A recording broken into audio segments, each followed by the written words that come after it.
Sa puwersang nakiisa ang Regional Police Community Affairs and Development Unit at the Regional Mobile Force Battalion 5 sa idinaos na 25th Anniversary Medical and Dental Mission 2025 na ginanap sa Malinaw, Albay.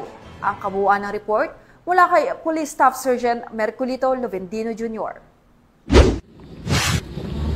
Nakiisa ang mga personahe ng Regional Police Community Affairs and Development Unit 5 at Regional Mobile Force Battalion 5 sa sinagawang Medical, Dental at Feeding Program na ginanap sa Malinaw Treatment and Rehabilitation Center, Barangay Kumon, Malinaw, Albay kahapon July 28, 2025.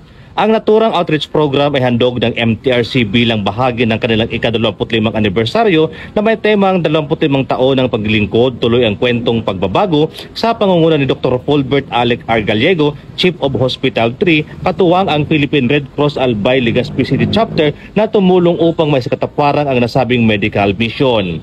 Ayon kay Dr. Gallego, ito ay paraan ng MTRC upang maipahayag ang kanilang pasasalamat at simula pa lamang ng kanilang mas pinalawak na serbisyo para sa komunidad. Ay panimula namin na pag-serve sa community and hopefully po sa mga darating na panahon, may mga binabalak po kami na gagawin pa para makaserve sa community.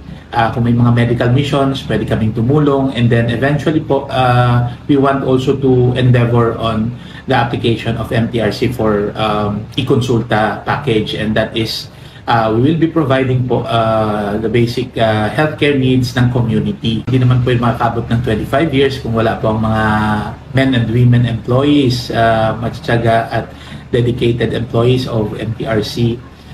Congratulations sa inyo, sa atin lahat, especially for the 25 years of continuous and dedicated services to the people.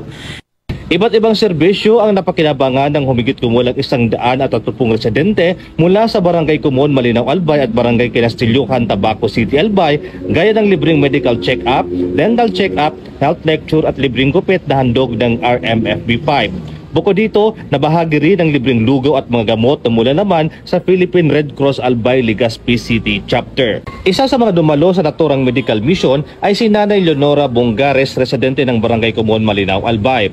Taos puso ang kanyang pasasalamat sa mga serbisyong hatid ng outreach program at sa pagkikiisa ng MTRC at ng kapulisan sa pagbibigay ng tulong para sa ikabubuti ng kanilang kalusugan. Salamat din po.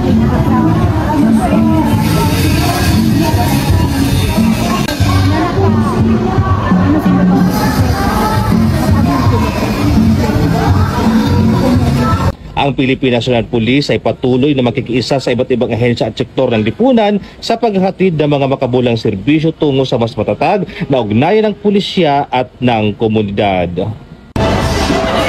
Mula dito sa Malinaw, Albay, ako pa yung Police News Network Correspondent, Police Staff Sergeant Merculito Lovendino Jr. Alagad ng batas, tagataguyod ng balitang pulis.